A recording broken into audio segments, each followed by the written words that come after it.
Hello अस्सलाम वालेकुम dear student. जैसे कि आप जानते हैं कि ये नोटिफिकेशन कल से सर्कुलेट कर रहा है और स्टूडेंट एक उलझन में पड़े हैं कि इसका मतलब क्या है।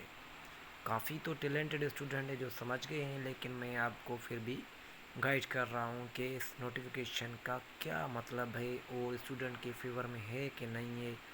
तो मैं आपको यही बताना चाहूँगा कि ये नोटिफिकेशन टोटली जो है स्टूडेंट के फेवर में है, क्योंकि मैं अब आपको 3 ऐसी पॉइंट्स बता रहा हूँ जो कि बिल्कुल स्टूडेंट की फेवर में है।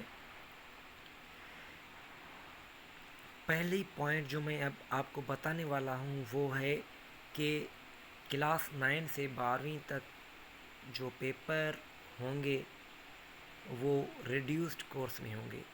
तो रिड्यूस सिलेबस जो है कंडेंस सिलेबस, ये तो खुशखबरी है, क्योंकि उसमें जो टॉपिक्स हैं वो बहुत लिमिटेड हैं। किसी में 2 टॉपिक्स हैं, किसी में 1 टॉपिक है, किसी में 4 हैं। तो मतलब ओवरऑल चैप्टर्स नहीं है। तो ये बहुत अच्छी खबर थी स्टूडेंट के लिए। और दूसरी खबर ये है कि ड्यूरेशन जो है पेपर की वो भी कम कर दी गई है।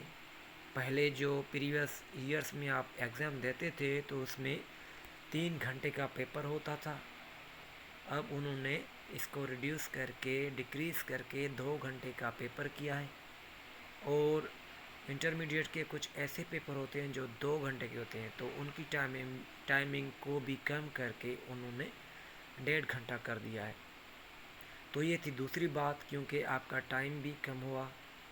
अब तीसरी बात ये है कि आपको ये खुल के बताया गया है कि आपसे जो पेपर होगा वो 100 नंबर का तो है, उसको कैसे डिस्ट्रीब्यूट किया गया है वो मैं आपको बताने वाला हूँ। टोटल मार्क्स जो आपकी हैं वो 100 हैं। उसमें लिखे गए हैं कि कुछ पेपर ऐसे हैं जो 100 के हैं, कुछ कुछ जो 85 के हैं, कुछ 50 के हैं, कुछ जो हैं 42 के हैं, कुछ जो हैं 43 के हैं। तो 100 से मैं आपको बताना चाहूँगा कि इंग्लिश, हिंदी, उर्दू और मैथमेटिक्स, ये 100 के पेपर हैं। इसका जो पहला सेक्शन है वो MCQs का है। अब पूरे पेपर का जो आधा हिस्सा है वो MCQs पे मुश्तमिल है। 50% आउट ऑफ 100 आपको MCQs पे मिलेंगी और आपको वहाँ से टिक करना पड़ेगा या एनसर्कल करना पड़ेगा। और दूसरा जो सेक्शन है वो है CRQs का। 30% यानी 30 नंबर आपको शॉर्ट क्वेश्चंस पे मिलेंगे। और शॉर्ट क्वेश्चन में क्वेश्चंस जो दिए गए हैं वो आपको टोटल 9 दिए जाएंगे। आपको सिर्फ 6 करने हैं। कोई भी 3 क्वेश्चंस आपकी चॉइस के मुताबिक हैं जो आप छोड़ सकते हैं। उसके बाद दूसरा पोर्शन यानी तीसरा पोर्शन जो है वो ERQs यानी लॉन्ग और डिटेल्ड क्वेश्चंस है। उसमें 20 नंबर आपको मिलेंगे।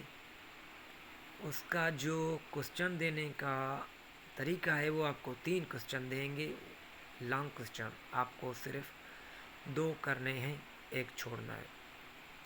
तो ये मैंने जो आपको 3 चीज़ें बताई, मैं आपको फिर से कहूँगा कि ये जो टोटल नोटिफिकेशन आया है वो स्टूडेंट के फेवर में आप तैयारी करें। कोई बात नहीं। Thank you.